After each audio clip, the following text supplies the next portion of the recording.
Assalamualaikum warahmatullahi wabarakatuh. Perkenalkan, nama saya Vidya Lastri dengan nomor NIM 19081010.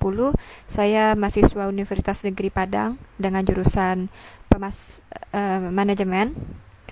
Kali ini saya membahas tentang mata kuliah analisis kuantitatif bisnis yang diampuh oleh dosen pengampu saya adalah Pak Alpon.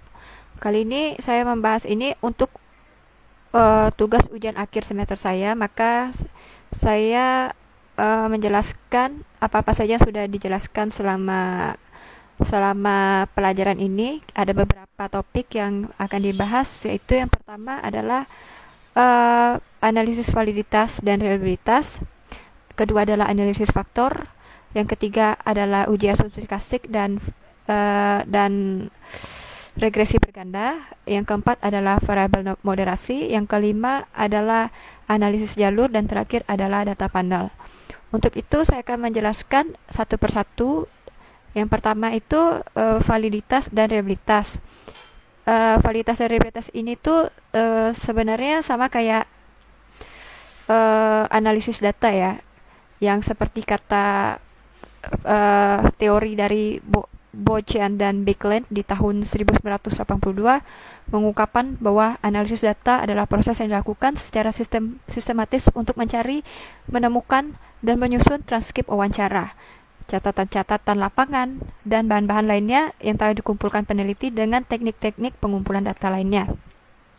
Jadi kegunaannya ada analisis data untuk menyusun data dalam cara yang bermakna sehingga dapat dipahami untuk memperoleh jawaban atas pertanyaan penelitian berupa tentang tentang pertemuan penelitian.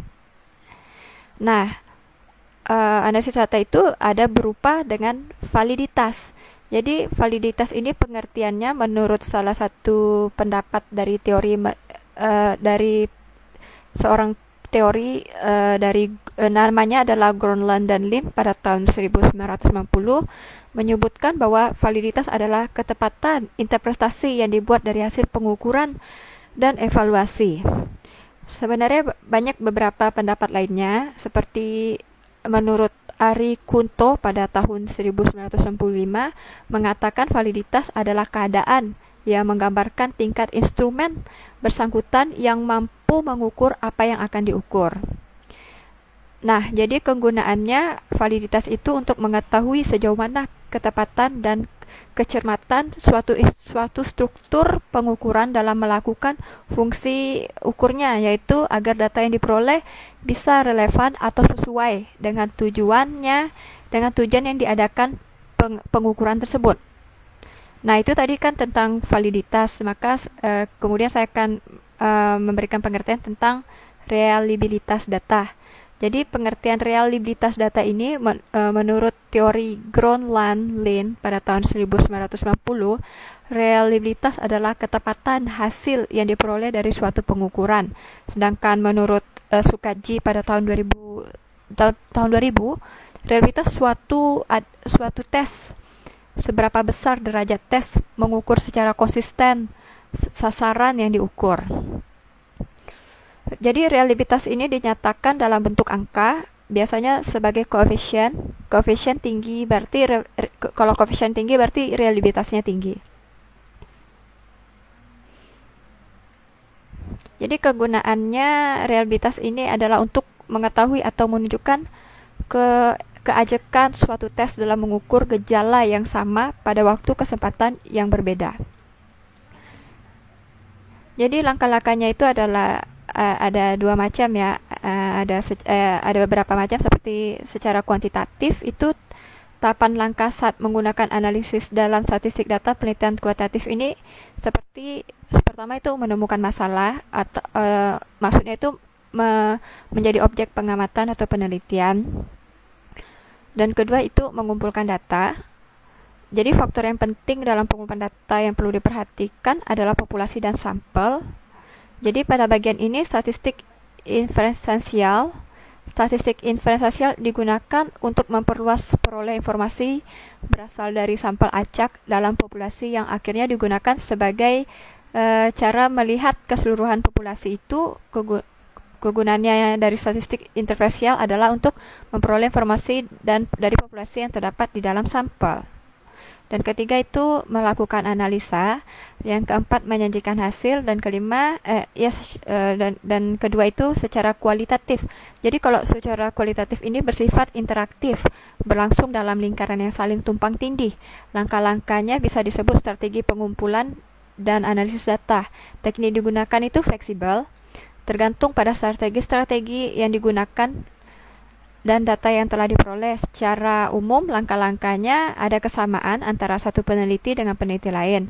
Yang pertama itu seperti perencanaan, meliputi perumusan, pembahasan masalah, serta perumusan pertanyaan-pertanyaan penelitian yang diarahkan pada kegiatan pengumpulan data. Yang kedua itu memulai pengumpulan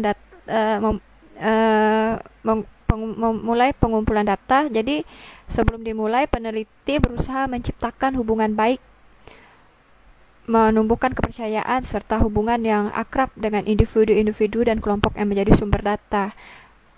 Dan kemudian adalah pengumpulan data dasar. Dalam pengumpulan data dasar, peneliti benar-benar melihat, mendengarkan, membaca, dan merasakan apa yang ada dengan penuh perhatian. Dan kemudian pengumpulan data penutup. Pengumpulan data ini bersifat setelah meneliti meninggalkan lokasi penelitian dan tidak melakukan pengumpulan data lagi. Dan terakhir adalah melengkapi. Langkah melengkapi merupakan kegiatan menyempurnakan hasil analisis data dan menyusun cara menyajikannya. Nah, itulah tadi sedikit pengertian tentang analisis data variabel dan reliabilitas. Dan saya akan membahas selanjutnya adalah analisis faktor. Jadi analisis faktor ini adalah perluasan dari analisa komponen utama, digunakan juga untuk mengidentifikasi sejumlah faktor yang relatif kecil yang dapat digunakan untuk menjelaskan sejumlah besar variabel yang saling berhubungan. Jadi analisis faktor ini menggunakan SPSS ya. SPSS itu berupa aplikasi. Jadi dengan analisis faktor, kita nanti bisa memperoleh hasil sebagai berikut, seperti identifikasi dimensi-dimensi atau faktor-faktor mendasar yang dapat menjelaskan korelasi dari serangkaian variabel. Kedua, identifikasi variabel-variabel baru yang lebih kecil untuk menggantikan variabel yang tidak berkorelasi dari serangkaian variabel asli yang berkorelasi. Dari analisis multifinets atau dalam kurung itu analisis regresi atau analisis diskriminan. Dan ketiga itu kita bisa mengidentifikasi variabel-variabel kecil yang menonjol dari variabel yang lebih besar dari suatu analisis multivariat.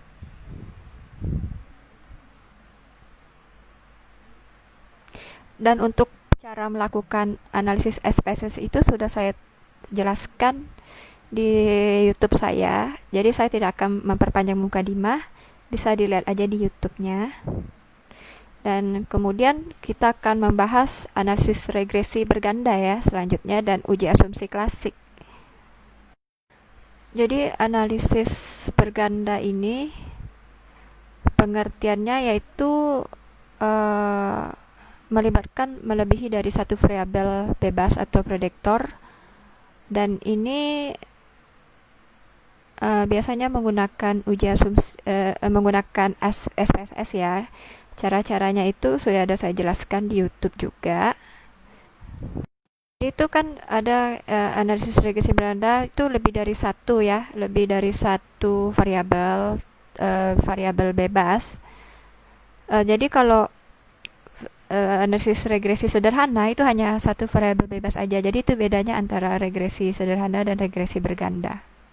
Selanjutnya saya akan membahas uji asumsi klasik. Uji asumsi klasik ini adalah analisis yang dilakukan untuk menilai apakah di dalam sebuah nilai regresi, sebuah model regresi linear ordinary least square atau OLS terdapat masalah-masalah asumsi klasik. Dan kemudian pengertian asumsi klasik ini adalah syarat-syarat yang harus dipenuhi pada model regresi linear OLS agar model tersebut menjadi valid sebagai alat penduga. Dan analisis klasik ini pada regresi berganda juga disebut asumsi klasik dengan regresi berganda itu disebut dengan multiple linear regression. Itu sama dengan satu variabel terikat dan beberapa variabel bebas. Arti kata beberapa maksudnya adalah dua variabel atau lebih variabel bebas maksudnya. Asumsi klasik pada regresi linear sederhana itu ada beberapa seperti data interval rasio, linearitas, normalitas, heterokedasitas, outlier, autokorelasi. Tapi yang ini autokorelasi ini hanya untuk time series atau runtun waktu. Dan asumsi klasik untuk regresi berganda itu berupa data interval atau rasio, linearitas, normalitas, heteroskedasitas, outlier, multicollinears, autokorelasi. Dan untuk penguji menggunakan SPS ini udah dijelaskan juga di YouTube. Jadi udah jelas ya macam-macam linear sederhana dan berganda yang menggunakan asumsi klasik apa-apa aja. Maka selanjutnya saya akan membahas variabel moderasi. Jadi variabel moderasi itu bisa memperkuat hubungan antara variabel independen dan variabel dependen. Misalnya kayak ada tabel, jadi ini moderating di atas itu ada tanda panah kan. Di sini x1 dan variabel bebasnya itu x1 dan kemudian di sini ada y, yaitu variabel terikat. Jadi analisis moderasi ini menggunakan SPSS juga ya. Metode analisis regresi linear dengan variabel moderating itu seperti multiplier regression analysis atau MRA. Biasanya metode ini dilakukan dengan menambahkan variabel perkalian antara variabel bebas dengan variabel moderatingnya, sehingga persamaan umumnya adalah seperti Y sama dengan A tambah B1, X1 tambah B2 X2 tambah B3 X1 X2 dengan Y adalah kinerja. Jadi X1 itu adalah kepuasan kerja, X2 kompensasi, X1 dan X2 itu adalah perkalian antara kepuasan kerja dan kompensasi. Nanti hipotesis moderating diterima jika variabel X1, X2 mempunyai pengaruh signifikan terhadap Y. Tidak tergantung apakah X1 dan X2 mempunyai pengaruh terhadap Y atau tidak. Model ini biasanya menyalahi asumsi multicollinearitas. Kemudian juga adalah absolute residual. Model ini mirip dengan yang tadi, MRA. Tetapi variabel moderating didekati dengan selisih mutlak atau absolute residual antara variabel bebas dengan variabel moderatingnya. Jadi penerimaan hipotesis juga sama. Dan model ini masih riskan terhadap gangguan multicollinearitas, meskipun risiko itu lebih kecil daripada dengan metode MRA. Dan ketiga adalah residual. Model ini menggunakan konsep lack of fit, yaitu hipotesis moderating diterima terjadi jika terdapat ketidakcocokan dan divisi hubungan linear antara variabel independen. Dan kemudian sepertinya itu saja. Saya akan lanjut analisis faktor. Jadi analisis faktor ini adalah sebuah teknik yang digunakan untuk mencari faktor-faktor yang mampu menjelaskan hubungan atau korelasi antara berbagai indikator independen yang diobservasi. Analisis faktor ini merupakan perluasan dari analisis komponen utama, juga digunakan untuk mengidentifikasi sejumlah faktor yang relatif kecil yang dapat digunakan untuk menjelaskan sejumlah besar variabel yang saling berhubungan. Jadi sehingga variabel-variabel dalam satu faktor mempunyai korelasi yang tinggi, sedangkan korelasi dengan variabel-variabel pada faktor yang relatif rendah, tiap-tiap kelompok dari variabel memiliki satu konstruksi dasar yang disebut faktor. Tujuannya analisis faktor ini untuk mereduksi sejumlah variabel asal yang jumlahnya banyak menjadi sejumlah variabel baru yang jumlahnya lebih sedikit dari variabel asal, dan variabel baru tersebut dinamakan faktor atau variabel laten atau konstruk atau variabel bentuknya.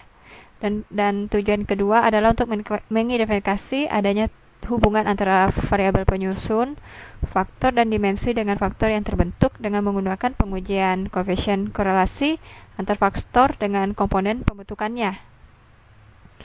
Dan tujuan ketiga untuk menguji validitas dan reliabilitas instrumen dengan analisis faktor konfirmatori. Dan keempat ialah validasi untuk memvalidasi data, mengetahui apakah analisis faktor tersebut dapat digeneralisasi ke dalam populasinya, sehingga setelah terbentuk faktor, maka peneliti sudah mempunyai suatu hipotesis baru berdasarkan hasil analisis tersebut.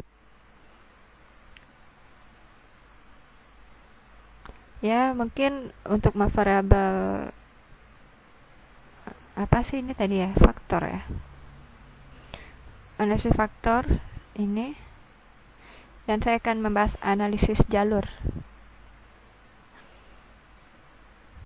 Analisis jalur ini suatu teknik pengembangan dari analisis berganda, linear berganda. Biasanya digunakan untuk menguji besarnya sambungan kontribusi yang ditunjukkan oleh koefisien jalur pada setiap diagram jalur dan dari hubungan kausal antara variabel X1, X2, dan X3 terhadap Y serta dampaknya terhadap Z.